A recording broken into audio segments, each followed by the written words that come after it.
friends, welcome to Sharekhan pre-market action with me Shajinair. Firstly, a quick look on how the Nifty and other global indices fared yesterday. Speaking of the Nifty was down more than 200 odd points, but closed finally around 187 points down. With respect to the top again, with respect to the FI flows, the flows were negative for the FIs, with them being sellers to the tune of 2354 crores, whereas with the DIIs, then they were net sellers to the tune of 104 crores only. With respect to the top gainers yesterday, there were a few top gainers yesterday. They were SBI, Bank of Baroda and TCS, whereas with respect to the top losers, they were Tata Motors, IndusInd Bank and Grasim. Now moving on to the European markets, the FTSE and CAC both were up 0.6%, whereas the DAX was close to 0.4%. The Dow Jones also ended higher, around 0.3% higher. With respect to the Dow Jones, the technology and energy shares fared well.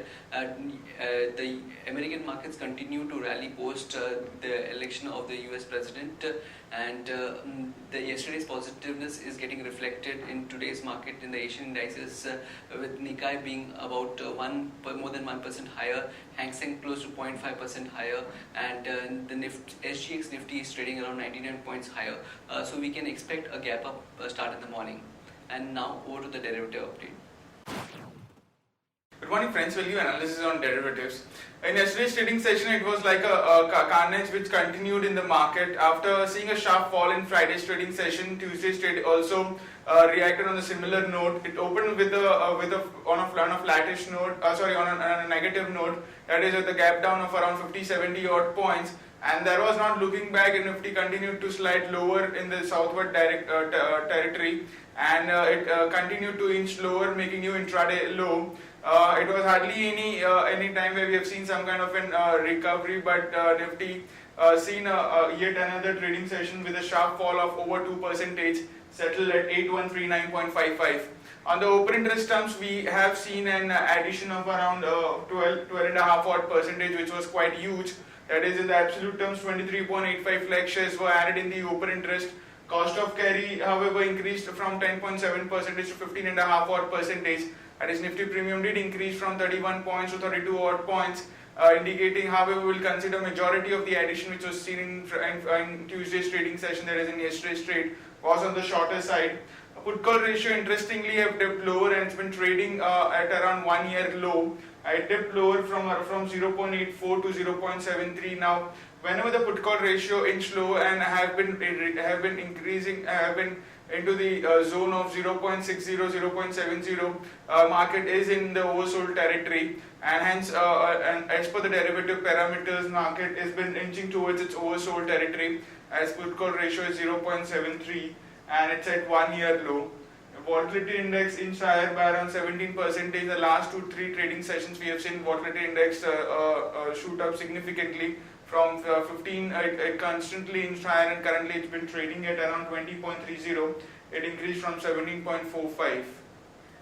On the option side, we have been seeing an aggressive call writing in the higher strike price call options, being at 8,300 call option. I've seen an addition of around 102%, which was quite noteworthy. However, the base was low, but seeing an addition of over 100% is always a noteworthy.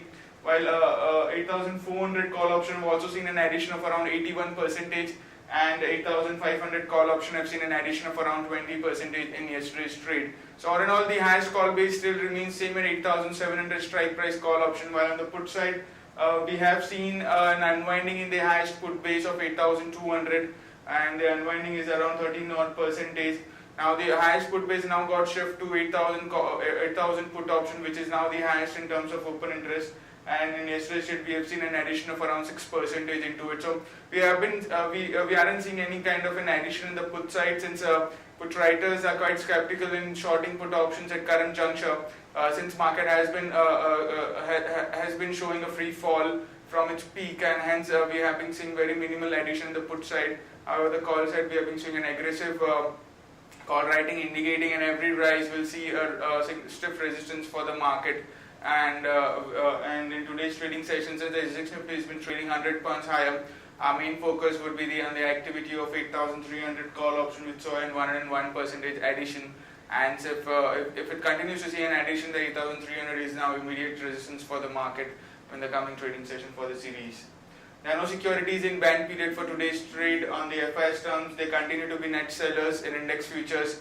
They were net sellers by 1,356 crores. However, the open interest went up by around 10% in index futures, indicating majority of the addition which was seen in yesterday's trade by the FIS was on the shorter side, especially in index futures. Index options, they were net sellers by 2,300 odd crores. By stock futures, net sellers by 1,000 crores, and stock options net sellers by 161 odd crores. So, they were net sellers in most of all the segments in derivatives in yesterday's trade. On the market level, our 5-day VWAP stands at 8410 with a lower range at 8,000, which is the highest put base, and higher range at 8410. SGX Nifty is trading positive, it's up by 105 odd points and quoting anywhere around 8220, indicating some kind of a gap up to positive opening can be expected in the morning trade. That's it from derivatives. Thank you. Friends, so now we shall look into the equity trading ideas section as well as the news update section. On our first equity trading idea for today, we have GAIL. GAIL reported some healthy set of numbers. The PAT came at 925 crore versus 300 odd crores, and the EBITDA grew for 84% YOY. The margins were up 12.8% versus 5.9% YOY. So we believe this is positive, and one can go long on GAIL, keeping a stop loss at 427 for an upside target of 449 and 458. Concor reported numbers yesterday, and the numbers were a bit disappointing. They reported a 32% decline in standalone net profit, which came at 157 odd crores versus 231 crores. So we believe one can go short on Concor, keeping a stop loss at 1317 for a downside target of 1252 and 1226. Now moving on to the news update, the trade data for October was announced yesterday. The October exports came at was up by 9.6%, whereas the imports were up by 8.1% YOY. And accordingly, October trade deficit came at $10.16 billion versus $9.69 billion YOY. Also, CPI data was announced, and the CPI came at 4.2% versus 4.39 in September. Also, September's CPI revised upwards to 4.39 versus 4.31 earlier. And WPI data, this came in the afternoon. The October WPI inflation came at 3.39% versus 3.57%. And yesterday, petrol price was cut by 1.46 per litre, and diesel by 1.53 per litre. And Lafarge Holcim lifts stake in Ambuja Cement to 63.11%. Bharat Forge plans to buy automotive industrial forging company in North America. And BAIL gets order to supply industry motors to Togo and Benin. With respect to toll companies, NHAI may compensate concessionaries for loss in toll money. And with respect to JM Financial subsidiary has acquired over 1.9 million shares in India Home Loan, translating into 17% in the company. L&T Infotech has been awarded a 5-year contract by Hartford Steam Boiler, a specialty insurer and a subsidiary of Munich Re. With respect to MOIL, SC approves revised electricity tariff for ferromanganese plant. And Wheels India enters into technology transfer agreement with a Spanish company. Also, Cabinet schedules Union Budget on 1st February, and it has hiked minimum support prices of wheat and pulses. Oil India BPCL to raise $750 million via bonds for Russian buys.